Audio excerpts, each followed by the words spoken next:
welcome back to this episode of Rant. I am your host once again. How many of you are familiar with the phrase, loud pipes save lives? It's a well-known saying in motorcycle culture, with its earliest documented appearance in Cycle World magazine, a print publication, as most things were back in the early 90s. The phrase appeared in a column by, I think, Peter Egan, titled, Do Loud Pipes Save Lives? But, even before that, the slogan was already making its rounds unofficially in the 80s and 90s, pasted on helmets, slapped on bumper stickers, and etched into the collective biker ethos. For most of my life, this phrase has been practically synonymous with Harley-Davidson culture. And of course, America is known for being big, loud, and, depending on who you ask, maybe a little obnoxious. Though, if you've ever been to France or Italy, you might find that claim a bit up for debate. Now, compare that to the so-called rice cookers, the Jap bikes, the Kawis, the Yamis, the Zooks, the crotch rockets, the Hondos, and my personal favorite, the Honda Davidson. If you ride a Shadow, you know exactly what I mean. Unless someone's ridden one themselves, they'll often mistake it for a Harley-Davidson. For the most part, Harley-Davidson has long been known for their loud engines and even louder exhausts. If the stock Harley exhaust isn't loud enough, many riders will swap it out for an aftermarket system just to crank the volume up even more. Unless, of course, you're in California, where they might not even let you drive anything gas-powered at all. To my Californian viewers, my deepest sympathies. But here's the real question I want to pose. In this day and age, especially over the last few years, where there's been a heavy push, particularly under the last administration, for everything to go fully electric, no exceptions. And now we're watching motorcycle manufacturers scramble to adapt to this sudden and, frankly, politically motivated market shift. You can tell who's bent the knee. Now, while there are a handful of companies making electric bikes, the one that stands out most because of its long-standing reputation for being big, loud, and unapologetically American is Harley-Davidson.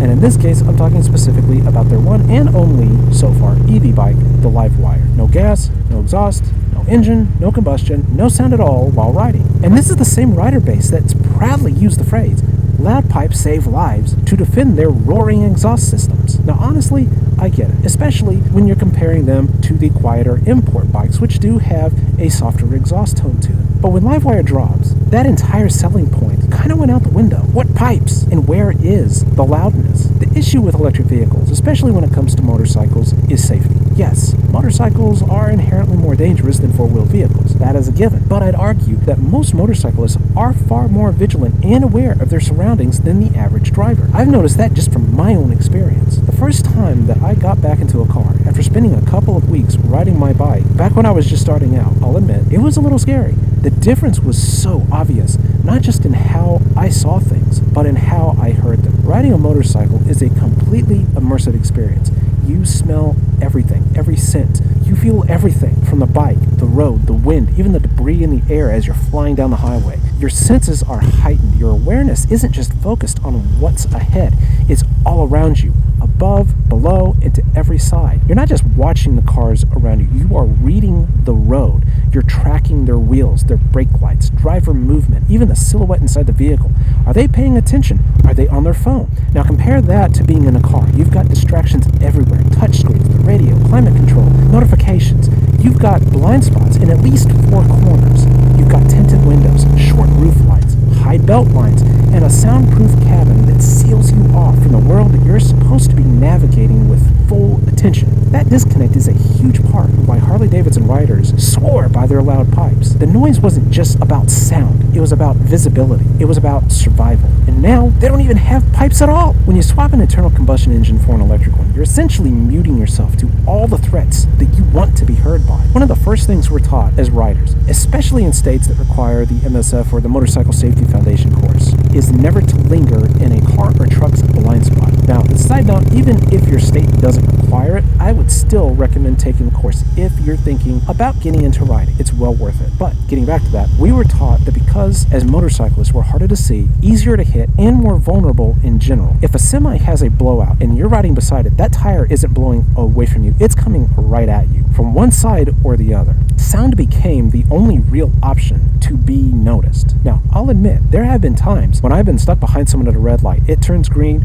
and they're just sitting there on their phone. A quick rev of the throttle usually gets their attention, and yeah, motorcycles are definitely louder than most commuter cars nowadays, and that engine growl can cut through the noise. But still, even that won't wake some drivers up. And for the life of me, I don't understand how, on a machine as intimidating and cool looking as a motorcycle, no one has ever thought to give them a horn that doesn't sound like the freaking Roadrunner. Even Harleys, they still come with the same weak, cartoonish that stock horn is the last resort for any rider. Always has been, always will be. Now, given that most car drivers are essentially sealed off from the outside world inside their soundproof cabins, visually impaired by blind spots, and now more distracted than ever by infotainment systems that come standard in most vehicles, this was not the ideal time to take away loud pipes. You know, there are a few phrases that new riders quickly adopt, and that experienced riders are always very quick to pass on. In the forums and Facebook groups, one of the most common is ride like you're invisible. And it is absolutely true. The number of times I have been riding along the same lane and I see a car 50 to 100 feet ahead about to pull out, and sure enough they do.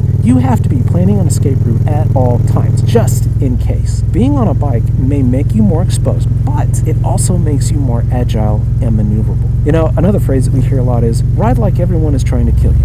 And in larger metropolitan areas, places like Dallas, Houston, San Antonio, that mindset is practically a requirement. You have to ride like you are in enemy territory, and any and everybody around you in a four-wheeled vehicle can take you out at any moment. It definitely adds to the exhilaration, but it also raises the stake. With today's technology and the ease of driving modern vehicles with their power steering, automatic transmissions, lane assist, cruise controls, there's almost no active participation required anymore on behalf of the driver. You're practically riding in a padded cocoon on autopilot. Now, motorcycles, on the other hand, you use every one of your limbs, and at least 5, if not all 10 of your fingers, about 80 to 90% of the time. And honestly, it's an amazing experience. Being that involved in the operation of a machine really makes the bike feel like an extension of yourself, much like a musician and their instrument. It's muscle memory, timing, finesse, the perfect pressure on the levers to shift or brake. It is a very delicate dance, or in some cases, a very dangerous tango. So, if loud pipes have always been considered a safety feature, a way to stand out and be noticed by drivers, then with those pipes now gone, who's really the danger on the road? Myself personally, I started riding back in 2018, which was about 3 years before I think the updated Livewire 1 came out. The original Livewire launched in 2019, but it wasn't exactly well received. For a $30,000 price tag, it had disappointing numbers. It had poor mileage, limited range, and underwhelming battery life. It didn't land with Harley's core demographic, and honestly, it wasn't really taken seriously. Now keep in mind, Harleys have long been considered the old man bikes. You know, their typical buyer is from an older generation, someone who's worked their way up professionally and can afford a $30,000 road glide, a Road King, or a Street Glide.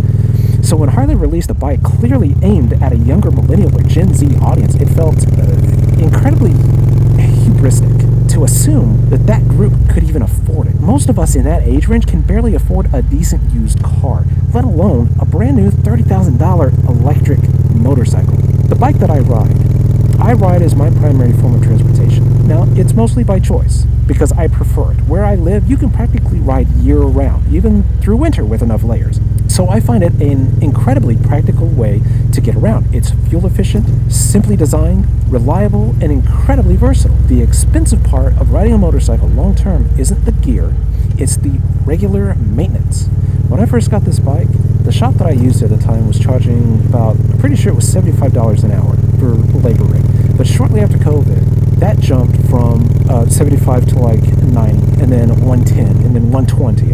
The last time that I had it in was at about $140 an hour. And on top of that, service availability and expertise has dropped significantly and has just gotten way worse and a lot more dangerous.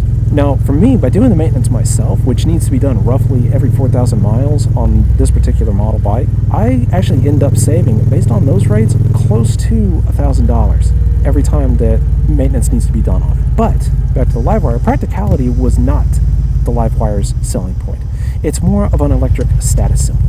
You're already dropping $30,000 on a bike that can go a maximum of, 146 miles one way, or about 73 miles round trip.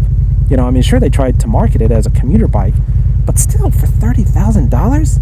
You know, I've already mentioned my disdain for how companies constantly change products that already worked well, their business models that have proven successful, and their methods of operation, all in the name of unnecessary change. But when it comes to Harley-Davidson, I'm actually impressed that they maintain their style of the old man bike and what makes them unique for so long. That was true until the Livewire came along. Now, sure, many Harley riders will give them a hard time for being old-fashioned, outdated, and stuck in a retro or, their vintage designs, especially since they've been making essentially the same bikes for decades, with the same engines, the same styles, the same fenders, colors. It's like the Henry Ford model of motorcycles. Do you want it in black, or black? I'm sure that a lot of those riders would prefer if Harley actually went back to some of the old engines or some of the old materials or styles that were more reliable instead of trying to build these new, more complex designs that they're pushing now. I've had a lot of respect for the legacy and the heritage of this brand. For the most part, they've stuck to their style and stayed true to being primarily a cruiser manufacturer. When Harley announced and then released the Livewire, my skepticism was not unfounded, just from personal experience. Ultimately, it felt like the brand was pivoting away from what they were known for, the classic cruiser style, large, long-distance motorcycle, and trying to chase a new clientele that hadn't really been researched or budgeted for.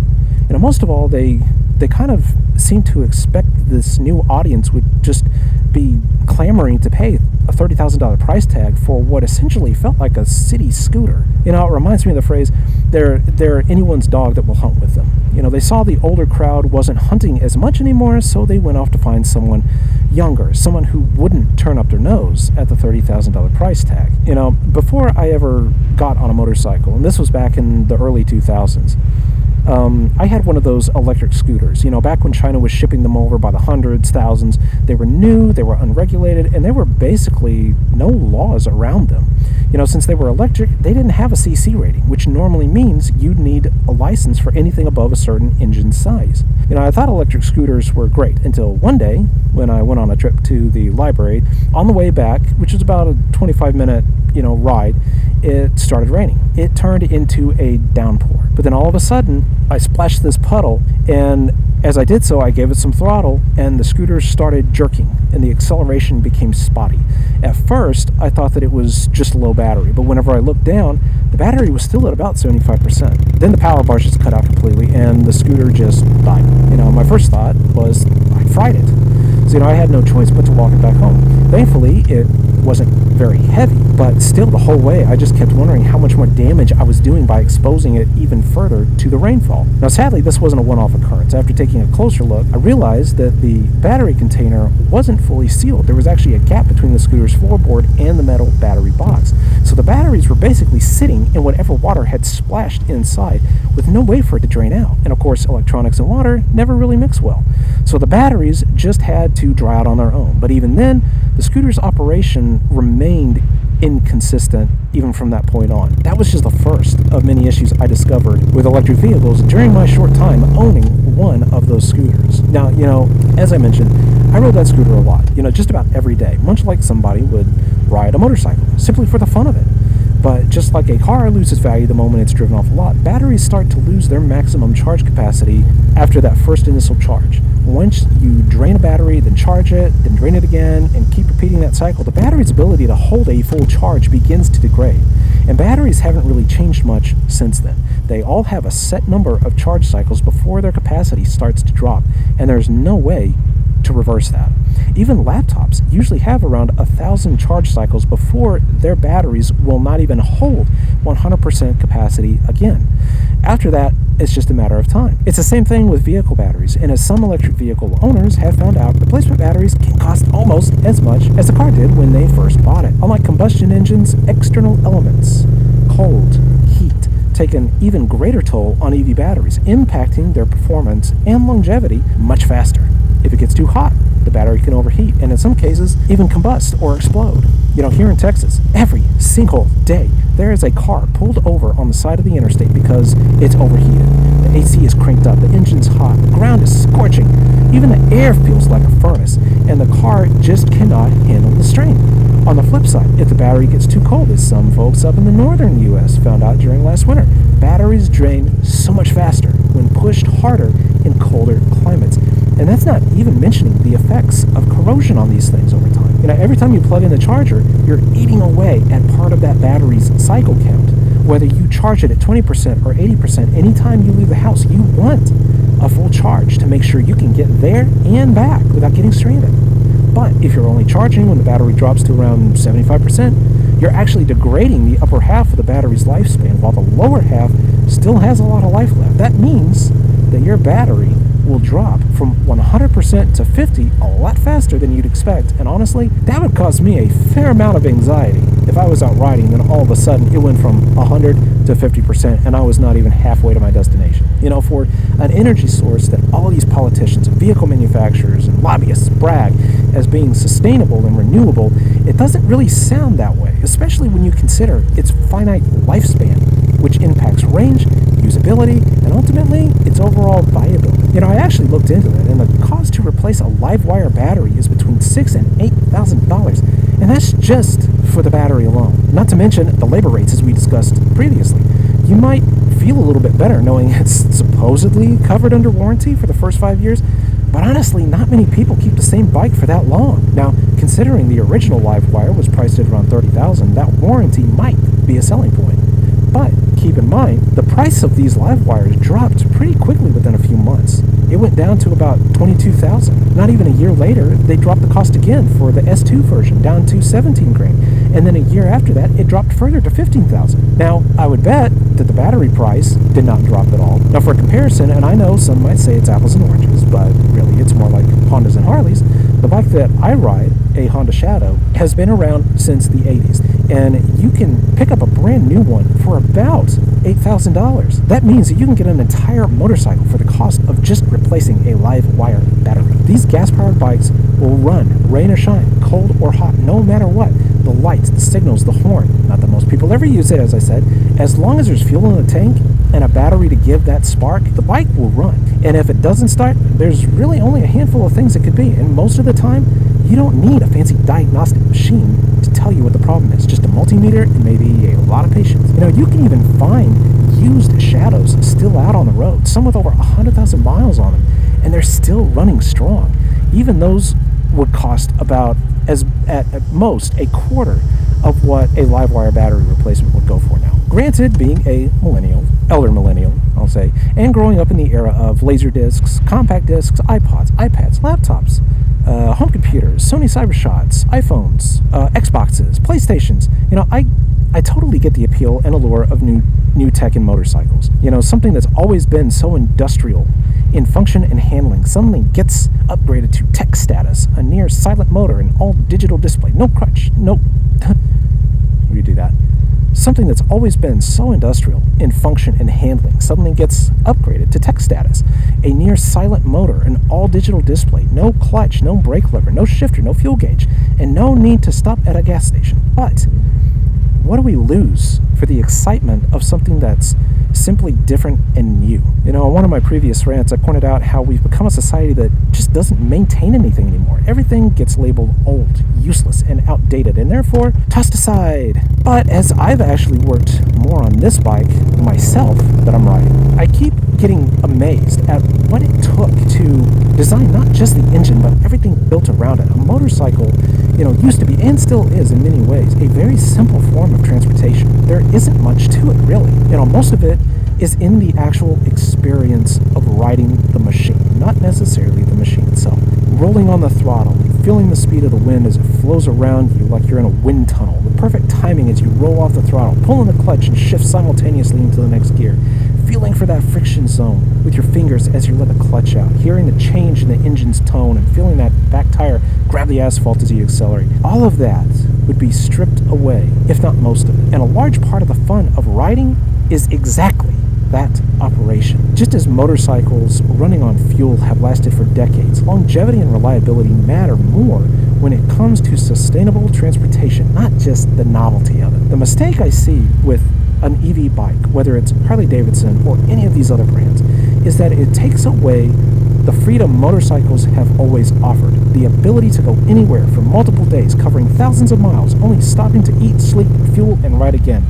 Relying solely on a battery feels less to me like an increase in freedom and more like a limitation. I can't help but think when I see not just, EV motorcycles, but EV cars too, that kind of redundant, that Will Smith's character in iRobot had the right idea. He stashed away his gas-powered motorcycle, even though it was a sport bike, I'll give him that. But because if he ever needed it, it would start right up and wouldn't need 8 hours to charge. With the way AI is advancing right now, the last thing I'd want is an entirely electric smart bike that might end up with a mind of its own. Here we go. You can choose between the Harley model or the Davidson model, both with their own AI assistants. Interestingly, that bike that he had did represent freedom in a way. It was his escape, literally. It was untouchable by Vicky. For those of you that have seen that movie and know who I'm referencing, she was the AI in that movie. The bike was reliable and it was simple. He could just hop on and get out whenever he needed to, even with hundreds of killer robots chasing him. Of course, if that follows the pattern of current technology, whether it's phones, watches, or any device that tracks your movement and biometrics, how close do we let manufacturers get to overreach before it goes too far and there's no turning back? I'll say up front, I am not anti-tech. I love a lot of the technology that's come out, but more often than not, those flashy new advancements aren't really about making things better for the consumer. They're about benefiting the company.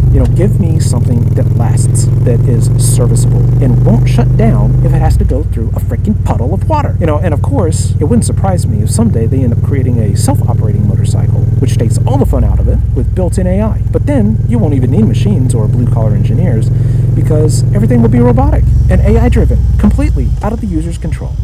But that's a rant for another ride.